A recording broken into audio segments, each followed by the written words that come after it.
Ah, gusto de saber que están por ahí. Estén atentos, atentos a lo que vamos a hacer. Bien, he puesto tres palabritas que pueden sernos conocidas. La palabra Congreso. ¿A qué les suena a ustedes? Mi pues al Congreso de la República del Perú. Mm, sí, en cierta medida. Obrero. Ya por mí no sea graciosa. La persona que chambea porque trabaja. Ahí que se van a surrear para comer.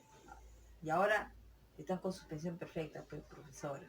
Ya, ya, sí, hijo, tienes razón. Anarco. Ni si eso no sea. No es un narcotraficante, ¿no? No, hijo, no es anarco. Nada que ver. Vamos a explicar. Sí, son tres palabras que nosotros las conocemos.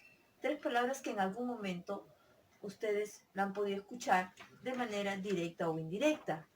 Congreso, por ejemplo, sí, es un lugar donde se reúnen muchas personas para debatir, para discutir, para conversar y para llegar a acuerdos. Obrero es la persona que a través de su esfuerzo, sea físico, sea psicológico o mental que se dice, o de ideas, ¿no es cierto?, es remunerado, le pagan, ¿no? Y hay varias maneras. Por ejemplo, la gente puede cobrar mensual, puede cobrar semanal, puede cobrar quincenal, de acuerdo a cómo haga su contrato. Y la persona anarco o la persona anarquista es aquella persona que le gusta generar el caos en toda su dimensión. Generalmente nunca está de acuerdo de nada, ¿no? Y casi siempre quiere que le den razón. Bien, estas tres palabras tienen que ver con el tema que vamos a trabajar. Vamos a trabajar nosotros la República Aristocrática número 4. Hemos trabajado la 1, la 2, la 3 y ahora vamos a trabajar la 4. Pero en la 4 nos estamos concentrando sobre todo en lo que es el movimiento obrero y las formas de trabajo que hubo en aquella época. Y cómo la clase aristocrática, ¿no es cierto?, hacedora, porque es la que tenía los recursos económicos, tenía las haciendas, ¿no es cierto? Era la que pues ponía las condiciones para el obrero, los campesinos, ¿no? O las tribus amazónicas. En el caso de los obreros, eran aquellos que trabajaban en las ciudades. Sí, Lima siempre ha sido, y cualquier ciudad del mundo, de la orbe, de cualquier cosmopolita, ¿no es cierto?, las ciudades son las que van a concentrar, en la mayoría de los casos, eh, los centros fabriles. Y es así que se van a construir también ciudades obreras, donde van a aglutinar a los trabajadores que están cerca o se encuentran cerca a las fábricas. Eso es lo que vamos a ver hoy día. Entonces vamos continuando, chicos, por acá. Vamos a ver entonces cómo se presentaba la situación del movimiento obrero, de los trabajadores, ¿no? Primero, estaban una situación muy duras, muy infrahumanas, ¿no? Mucha actitud de imposición de los capitalistas o hacendados. Las jornadas laborales estaban entre las 10 y 16 horas, ¿no? Pero casi todos ganaban un sueldo irrisorio. Como dice acá, son los miserables, no tenían seguro social para accidentes de trabajo. O sea, póngase si alguien estaba trabajando en una empresa donde hacían zapatos y por ahí la persona se cortaba el dedo o se accidentaba, no podía, no tenía, ¿no? Si era un malestar para ellos, ¿no? No había leyes que los puedan defender. Hoy en día, si bien es cierto, hay muchas leyes a favor de los trabajadores, también hay muchas leyes, ¿no es cierto?, que están en contra de la clase trabajadora, ¿no? Esta misma suspensión perfecta, por ejemplo, es un sinónimo de ello. Más allá de la situación en la que nos encontremos, muchos trabajadores se han ido a sus casas sin tener un sueldo, sin poder cobrar, ¿no? En esa época también era igual. No había algo que los protegiera, ¿no? Hoy en día ustedes, hace poco hemos pasado el 1 de mayo, ¿sí? Pero para que se logre, para que la gente pueda trabajar las 8 horas, tuvieron que morir. No, no importa que hayan muerto en Estados Unidos o donde sea, pero murieron. Esa acción permitió que la clase trabajadora peruana y de otros lugares tomaran eso como elemento para luchar y pelear. Y obviamente con el correr de los años se logró obtener ese derecho, el derecho a las 8 horas de trabajo. Sin embargo, han seguido pasando los años Y a pesar de ser una conquista tan importante, sin embargo, se sigue trabajando 10, 12, 14, 6 horas y muchas veces en condiciones esclavistas, ¿no? Hemos visto, por ejemplo, cuando se quemó esta avenida Nicolini, donde estaba la fábrica Nicolini acá en Avenida Argentina Inicios, por la plaza Castilla. ¿Qué es lo que pasó?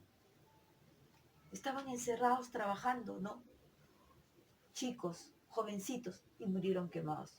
Esas son las condiciones que todavía hoy en día, esas condiciones que hay hoy en día, también había en esa época, en la época de 1800, estamos hablando a finales del siglo XIX. Sigamos, chicos. ¿Qué es lo que generó esta situación? Que se dieran huelgas en una de las fábricas más grandes de la época de Ate, ¿no? O en Vitarte, y era una fábrica textil, una fábrica de tejidos, ¿no? Y también generó que se diera primer Congreso Obrero Provincial y posteriormente el primer Congreso Nacional Obrero, ¿no? Debido a las situaciones en las cuales se encontraban los trabajadores y obviamente no eran aceptadas sus reclamos por los dueños o por los empresarios. Otro elemento importante para esta época es que los capitales extranjeros empezaron a tener a afianzarse más en el país. La lucha por las 8 horas estuvo muy presente, ¿no es cierto? Y no solamente fue Lima, no solamente fue el Callao, sino fue a nivel nacional y estuvieron en lucha pidiendo ellos los trabajadores industriales, los trabajadores mineros y los trabajadores de diferentes índoles de aspectos económicos. Vamos a ver ahora también qué es lo que pasó a inicio del siglo XX. Aquí ya estamos hablando cómo la tecnología y los capitales ingresaron en el país, ¿no es cierto? Y había un sector de pequeños agremiados, o sea, personas que tenían actividades, ya sean afines, ¿no? Por ejemplo, zapatería, cerámica, ¿no? Todos ellos fueron, ¿qué cosa? Barridos por el ingreso de los grandes capitales, por el ingreso de la tecnología. Por lo tanto, esa industria incipiente que había desaparecido. Y muchas de estas personas tuvieron que dedicarse a otros rubros. En algunos casos quebraron y entonces se dedicaron a trabajar en fábricas. Sí, en fábricas. Lo que sabían, se empezaron a ver dónde estaba la empresa y se presentaban para poder trabajar.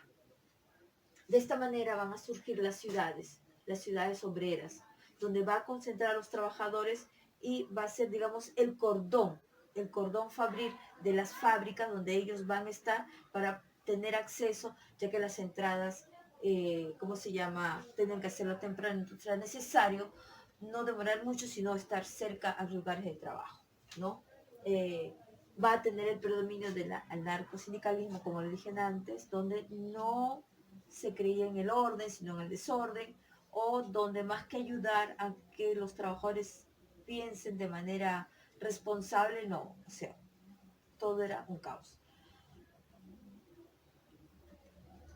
Estos trabajadores, ¿no es cierto?, fueron explotados y la clase oligárquica, o sea, los pudientes, los que tenían grandes condiciones económicas, eran los que se llevaban todo con facilidad. Y aquí tenemos las formas de trabajo. Tenemos la de enganche, la de llanaconaje, tenemos la de correirio y tenemos la de habilitaciones, ¿no? Ambas formas se desarrollaron en distintos lugares. En el caso del enganche, por ejemplo, estaba la relación entre el dueño de la fábrica o de la empresa con el campesino, ¿no? Estas actividades se desarrollaron en la Sierra Central y también en la Sierra Norte. En la Sierra Central estamos hablando de lo que corresponde al trabajo en minería y en la costa norte lo que tiene que ver con la agroexportación o sobre todo lo que era el sembrío de la caña de azúcar y del algodón. Luego tenemos el llanaconaje, que era el trabajo de las tierras que se realizaban en las haciendas también de la sierra, ¿no? Y se realizó principalmente en Puno, Cusco, Apurima, Ayacucho, con una particularidad, dice, ¿no? Que estas haciendas que eran trabajadas, había la relación en el capataz y el campesinado, se realizaba a cambio de una parcela de tierra que se trabajaba, ¿no es cierto? Y que eso permitía este tipo de relación. Pero de todas maneras era el capataz el que obligaba a que el campesinado tenía que trabajar. En el caso de Correiros estaba referido sobre todo al trabajo de la manera abusiva que se hizo con los grupos étnicos, o sea, con las tribus amazónicas. El ingreso de colonos a estos lugares para trabajar el caucho, ¿no es cierto? O sea, retirar del árbol del caucho y convertir esto en todo un proceso que luego se utilizaba para llantas, se utilizaba para otros materiales que tenía que ver con el caucho. No encontraron mejor manera los colonos que obligar a las tribus, sobre todo a los hombres, para que estos puedan dar su fuerza de trabajo a cambio de nada. Y un personaje importante de aquella época fue Fitzcarrald o de Arana, que en el caso de Fitzcarrald estaba considerado como el rey del caucho, ¿no? Digamos que y esto se desarrolló en la ciudad de Iquitos. Y si alguien va a Iquitos van a ver más allá de la pandemia que estamos viviendo a posterior, van a darse cuenta que en la plaza de Iquitos, en la plaza central, hay una casa grande, ¿no es cierto?, que está hecha de acero, sí, y tiene que ver esa casa con el boom del caucho de esa época, ¿no? Y que se construyó, y ahí se concentraban los grandes señores capitalistas de la época, ¿no? También podemos marcar, en este caso que estamos hablando nosotros del siglo XX, la tecnología y capitales, tenemos que hablar quiénes llegaron, los Donofrio, los Phil, conocidos, ¿no? ¿No? ¿Cómo es? De los helados, ¿no? Exactamente, de Donofrio, ¿no? Phil, galletas Phil, de soda, de vainilla. Exactamente, de esa época hasta acá siguen existiendo todavía. Pero vinieron con tecnología y capitales. ¿Qué cosa quiere decir tecnología, chicos? Que utilizaron maquinarias que le facilitaban mayor producción. ¿Para qué? Para poder sacar a la clase trabajadora y quedarse solamente con lo mínimo, con lo poco que le podía rendir. Muy bien. ¿Qué nos interesa a nosotros saber? ¿Cuáles son las conclusiones de esta etapa de la oligarquía que duró desde 1986 hasta 1919? Y por esa vía pasaron muchos gobernantes. La semana que viene vamos a ver dos gobernantes, aparte del que vimos de Nicolás de Pierda. ¿Cuáles van a ser las conclusiones de esto? Uno, ¿no es cierto?, que va a haber una dependencia económica con Estados Unidos. ¿Qué cosa quiere decir dependencia económica? Que vamos a estar pendientes, ¿no es cierto?, a lo que Estados Unidos quiera, que nos facilite, ¿no? Y nosotros aceptarle, sí señor. Bueno, eso es hasta hoy día, muchachos. No ha cambiado ni ha variado mucho. Otro aspecto, se monopolizó los recursos naturales. ¿Qué cosa quiere decir? Que hubo un sector, ¿no?, un grupo que dominó, se expropió de los recursos naturales y eran los únicos que podían decir a dónde iban estos recursos. Perú se va a convertir, por lo tanto, en un exportador de materia prima. Claro, no va a exportar lentes, no va a exportar pulmones, no va a exportar papel. ¿Qué va a exportar? Materia prima. Algodón, azúcar, cobre, minerales, para que en otros países industrializados los transformen y luego no los vendan. O la lana, venden la lana, ¿no es cierto? Sí, la convierten en tela allí y no la venden a nosotros. ¿Qué les parece? Y todavía caro, ¿no? Muy bien. La clase obrera, el campesinado no va a tener representación en el Congreso, para nada. Los van a excluir permanentemente, ¿no? Y por último, se va a notar fehacientemente la manera despótica y autoritaria que va a tener esta clase aristocrática o la clase oligárquica en el Perú.